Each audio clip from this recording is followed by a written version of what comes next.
Yang saya hormati pengatur waktu, penata acara beserta panitia penyelenggara peringatan Maulid Nabi Agung yang sangat kita cintai, Habibana wa Nabiyana Kanjeng Nabi Muhammad SAW. Pertama-tama saya ingin mendoakan kepada para panitia dan seluruh masyarakat yang sudah terlibat untuk kegiatan ini.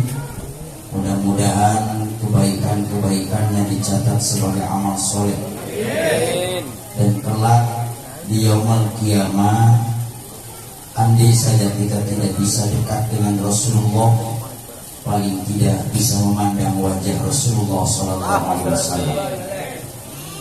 Yang saya hormati Ketua Masjid beserta seluruh jajarannya, wabil khusus yang dimuliakan Allah dan kita cintai Habibana Al-Habib Ahmad Segaf.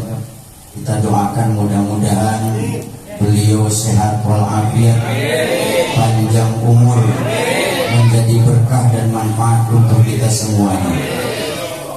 Para asatid, para kiai, para habaib yang lainnya yang tidak bisa disebutkan satu persatu, dan seluruh yang sama-sama hadir pada malam hari ini, mudah-mudahan kita semuanya mendapatkan maghfirah Allah, mendapatkan rahmat Allah, mendapatkan berkah dari Allah Subhanahu wa ta'ala. Malam ini sebetulnya saya tuh inginnya ceramah itu terakhir saja, karena tidak pantas kalau mendahului Habib. Jadi dari kecil saya tuh diajarin hormat kepada diri Rasulullah Sallallahu Alaihi Wasallam. Insya Allah ini jadi mendahului. Tapi Habib yang punya keputusan tadi, yang pertama ceramah, yang datangnya duluan. Nah, ini menangnya di sini. Mudah-mudahan kalam beliau tadi menjadi doa untuk saya khususnya. Malam ini kita sama-sama merasa gembira. Kenapa? Karena kita oleh Allah ditakdirkan menjadi umat Kanjeng Nabi Muhammad Sallallahu Alaihi Wasallam. Rasulullah itu adalah khatamil anbiya'i wal mursalin. Bahkan disebut juga sayyidul anbiya'i wal mursalin, penutup seluruh nabi dan rasul. Karena dikatakan penutup seluruh nabi dan rasul, maka batil kalau ada orang yang mengaku menjadi nabi atau mengaku menjadi rasul setelah Nabi Muhammad sallallahu alaihi wasallam. Allahumma shalli alaihi. Yang kedua disebutnya sayyidul anbiya'i wal mursalin, gustinya, para pemimpinnya para nabi dan para rasul. Walaupun wujudnya ke dunia paling akhir, tapi penciptaannya paling awal. Karena seluruh para nabi dan rasul diciptakan oleh Allah dari percikan cahaya Kanjeng Nabi Muhammad Sallallahu Alaihi Wasallam. Sallu ala Nabi Muhammad. Oleh karena itu sepatutnya malam ini kita merasa bergembira, bersyukur kepada Allah Subhanahu wa ta'ala. Bukankah kita sering mendengar laulaka lamma khalaqtul aflaq? Jika Allah tidak menciptakan Nabi Muhammad sallallahu alaihi wasallam, maka Allah tidak akan menciptakan langit dengan seisinya, tidak akan menciptakan bumi dengan seisinya. Dalam arti adanya kita ini karena hakikatnya ada nur Nabi Muhammad sallallahu alaihi wasallam. Hadirin yang dicintai, jadi harus bergembira karena peringatan Maulid Nabi. Bila perlu sedekahnya juga harus banyak, gede-gede. Alhamdulillah di sini insya Allah ya, kalau awana itu walaupun masjidnya kecil, duitnya banyak-banyak. Insya Allah barokah, amin. Kata penitia bukan tidak mau lebar yang susah, lebarnya kemana udah ludes ya. Beli satu rumah aja udah miliaran ya. Waduh, kalau beli 10 rumah berapa ini pindah tempat kan begitu. Masya Allah. Tetapi intinya yang paling penting dalam peringatan Maulid Nabi Muhammad SAW, kita ini sadar bahwa makhluk hidup itu sering berubah-ubah, betul? Berputar kita ini. Kadang-kadang iman itu ada naik, kadang-kadang iman itu ada turun. Tidak ada yang tetap dalam satu makom kita. Beda dengan orang-orang yang soleh, beda dengan para nabi, para rasul, beda dengan para malaikat. Kita yang manusia biasa, kadang-kadang iman itu naik, kadang-kadang juga tekor. Betul. Nah, ketika tekornya ini jangan sampai rampung tidak ada imannya. Karena yang paling penting pada manusia adalah menjaga keimanan dari hidup sampai wafat, ingin dalam keadaan iman dan Islam sebagaimana visi Rasulullah Sallallahu Alaihi Wasallam untuk memindahkan orang dari musyrik menjadi tauhid, dari kufur menjadi beriman kepada Allah Subhanahu wa Ta'ala. Ini yang harus kita pegang, iman kepada Allah. Imannya jangan cuma di masjid. Kalau iman cuma di masjid, berangkat ke kantor, imannya hilang. Makanya korupsi. Pulang pakai pecilan, pulang ke masjid, ke kantor, korupsi rata. Malah kalau boleh saya nyebutnya jangan korupsi kepada koruptor itu maling. Kalau perlu garong gitu. Kenapa mereka melakukan itu? Jelas karena iman tidak ada. Mereka ditugas ngurus bantuan di musim Covid, malah jadi tukang garong bantuan, penimbun beras, rakyat kelaparan dibiarkan, mereka kenyang sendiri, akhirnya melebur penjara. Kok bisa begitu? Karena tidak ada iman. Di kampung, di kota, di rumah, di kantor, di pasar, di mana-mana, teguhkan iman kepada Allah. Yakini tidak ada satu langkah kita yang lengah dari Allah. Semuanya akan diketahui oleh Allah Subhanahu wa Ta'ala. Dimanapun, kapanpun, tak satu detik pun kita bisa lengah dari Allah Subhanahu wa Ta'ala. Ini iman. Bayangkan kalau orang yang teguh imannya, sekalipun dirayu dengan uang yang banyak, dirayu dengan wanita cantik, dia tidak akan pernah tergoda, tidak akan pernah terganggu. Mengapa demikian? Karena ia tahu ada yang melihat, ia tahu ada yang mendengar, ia tahu ada yang memperhatikan. Siapa itu? Allah Subhanahu wa Ta'ala. Ini yang pertama. Rasulullah Sallallahu Alaihi Wasallam diutus ke muka bumi oleh Allah untuk membereskan akidah yang tadinya menyembah berhala, banyak hutang ngomongnya ke berhala, punya hajat ngomongnya ke berhala, sakit ngomongnya ke berhala. Setelah Rasul lahir ke muka bumi, dibereskan itu semua. Yang punya kesulitan ngomong kepada Allah, yang punya cita-cita ngomong kepada Allah, sakit ngomong kepada Allah, tidak lagi kepada dukun. Oleh karena itu, setelah ada Islam, dukun pun bangkrut. Kenapa? Karena jadi ganti ngomongnya kepada Allah. Pantesan Rasul banyak yang memusuhi di Quraisy, karena lapak-lapak mereka hilang. Yang biasanya minta jampe ke dukun, begitu sakit datangnya ke Rasulullah Sallallahu Alaihi Wasallam, didoakan, dibacakan ayat-ayat suci Al-Qur'an, bangkrut dukun. Makanya banyak yang memusuhi. Bahkan bukan saja di zaman Rasulullah, sampai akhir zaman orang menegakkan kebenaran tidak akan pernah kekurangan musuh. Masya Allah.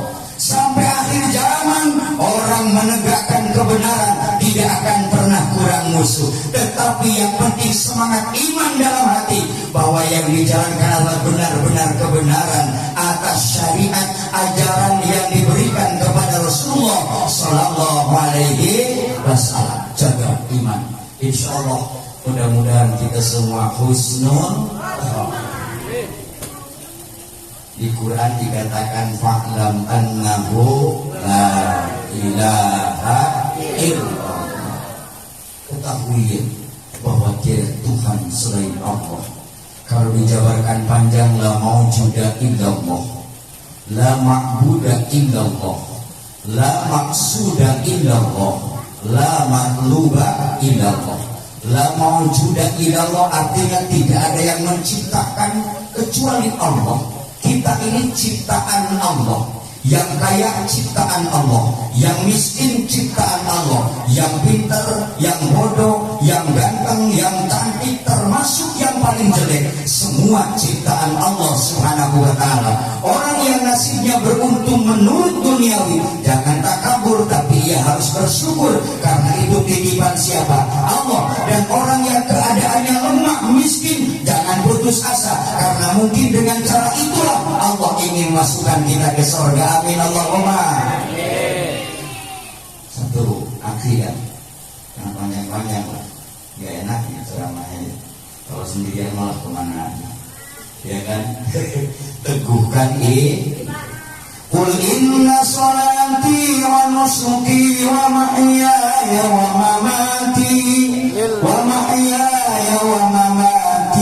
lillahi rabbil alamin la syarika lahu wa bidzalika umirtu wa ana minal muslimin. Allah katakan inna sholati sesungguhnya sholatku, wa nusuki ibadahku, wa mahyaya hidupku, wa mamati dan matiku lillahi rabbil alamin, semuanya milik Allah. Oleh karena milik Allah, maka apa yang kita lakukan karena Allah. La ma'buda keluar harta untuk maulid lillahi ta'ala. Tidak harap pengen diganti panitia, tidak kan? Tidak. Hanya dengan apa yang kita miliki, baik dengan tenaga, baik dengan pikiran, barangkali dengan amal itulah Allah akan mempertemukan kita dengan Rasulullah Sallallahu Alaihi Wasallam. Sallu ala Nabi Muhammad. Jaga iman dalam keadaan apapun, jangan sampai iman kita ini rusak. Na'udzubillahi min dzalik. Karena inilah visi misi Islam yang dibawa oleh Nabi Agung Kanjeng Nabi Muhammad Sallallahu Alaihi Wasallam. Yang kedua, Rasulullah Sallallahu Alaihi Wasallam diutus ke muka bumi oleh Allah adalah agar manusia tidak saling diskriminasi, tidak saling menghina satu sama lain, antara suku, antar agama, antar keturunan, jangan saling hina. Masya Allah, Rabbi ya Karim. Rasulullah SAW bersabda, Inna Allah Ta'ala la yanzuru ila suwarikum wala ila amwalikum walaki yanzuru ila qulubikum wa a'malikum. Bahwasanya Allah itu tidak melihat raut wajah kalian bagus atau jelek. Allah tidak melihat seberapa banyak harta kalian, kaya atau miskin, tapi yang Allah pandang adalah ketakwaan kalian, hatinya dan perbuatannya. Ini artinya kita tidak boleh kita menghinakan satu suku, satu bangsa, karena Rasul telah memerdekakan semuanya dengan kalimat itu. Yang paling hebat manusia adalah indallahi atqakum, ia yang paling takwa kepada Allah Subhanahu wa ta'ala. Masya Allah. Apalagi di Indonesia malah udah segala-gala ada. Kalau saya ditanya orang mana, udah bingung gak tahu orang mana nih aslinya. Yang jelas mau orang Tangerang aja. Saya di Tangerang gitu. Kalau ke Tangerang mampir, kopi hitam ada. Kopi doang. Masya Allah, Rabbi ya Karim. Nah ini adalah ajaran Islam. Kalau ada orang yang mengatakan Islam tidak bineka tunggal ika, justru Islam yang paling awal. Islam yang menghargai perbedaan, betul. Perbedaan dihargai, bahkan bukan hanya dengan sesama agama, dengan orang yang beda agama pun. Islam sangat menghormati, Islam sangat menghargai. Tapi kalau sudah ngomong keimanan, lakum dinukum waliyadin. Nah ini umat Rasulullah Sallallahu Alaihi Wasallam. Kenapa kadang-kadang kita merasa kecil? Kenapa kadang-kadang kita merasa kalah? Sesungguhnya karena kita sulit untuk bersatu. Betul apa betul? Sulit untuk bersatu. Boro-boro dengan yang lain, kadang-kadang dengan teman serumah aja susah bersatu. Beda keinginan macam-macam. Karena tidak ada persatuan di antara kita, maka di situ timbullah kelemahan kita. Gampang dirubuhkan, gampang dihancurkan, gampang dirusak. Padahal kalau kita bersatu dengan satu tujuan, sesuai keahlian dan kemampuan masing-masing, insya Allah kita jaya selama-lamanya. Amin Allahumma. Beda-beda dikit malah biasa-biasa aja sih, ya kan? Apalagi perbedaan pendapat antar agama. Di zaman Khalifah juga sudah beda-beda. Di zaman para sahabat itu sudah beda-beda. Pendapat sahabat Abu Bakar begini, pendapat sahabat Umar begini, sahabat Utsman begini, sahabat Ali begini, beda-beda. Artinya kalau di sini ada perbedaan pendapat di antara kita, jangan lihat perbedaannya, tapi lihat persamaannya. Ingat di dalam hati kita ada la ilaha illallah. Itu satukan dengan iman, satukan dengan tauhid. Dan setelah itu Rasulullah SAW bukan hanya menyampaikan wahyu, tapi Rasul memberikan contoh. Ada yang dengan ucapan, ada yang dengan perbuatan. Surat Al-Ahzab mengatakan, laqad kana lakum bi Rasulillahi uswatun hasanah liman kana yarjullaha wal yawmal akhir wa dzakarallaha katsira. Telah nyata pada diri Rasulullah SAW itu ada uswatun hasanah, ada contoh yang sangat baik. Orangnya lembut, penuh kasih sayang, musuh saja didoain. Coba kalau kita dimusuhin orang, malah doanya macam-macam ya. Datang malam udahlah, orang mati aja lah. Kalau sakit aja, Rasul tidak. Rasul itu disakiti oleh Allahumma hdi qaumi fa innahum la ya'lamun. Karena Rasul rahmatan lil alamin, cinta kepada seluruh alam, rahmat bagi seluruh alam. Makanya orang memusuhi tidak dimusuhi, malah didoakan agar mendapatkan hidayah. Orang yang membenci didoakan agar mendapatkan hidayah. Selalu begitu. Walaupun anaknya tidak iman kepada Rasul, Rasul masih berharap moga-moga anaknya nanti beriman. Orang tuanya kufur, anaknya beriman. Contoh Abu Jahal, gak pernah ada ceritanya Abu Jahal iman dulu, tapi Ikrimah anaknya iman, menjadi sahabat, menjadi ahli hadis luar biasa. Oleh karena itu barangkali Pak Ustaz di sini penting kita terapkan. Kalau orang tuanya bandel diajak ke masjid, susah diajak ngaji, paling tidak kita berdoa moga-moga anaknya diberi hidayah dan tauhid. Bapaknya mah nggak apa-apa lah ya, udah lewat misalnya, tapi moga-moga anaknya menjadi penerus perjuangan Rasulullah Sallallahu Alaihi Wasallam. Insya Allah ilmu yang banyak nanti disampaikan oleh guru kita Al-Habib yang akan menyampaikan. Saya mah ini masih silaturahmi saja karena lama tidak kesini. Mudah-mudahan yang singkat ini manfaat. Jadi terutama jaga iman Islam. Mari kita bersatu untuk meraih kebahagiaan dunia dan kebahagiaan akhirat.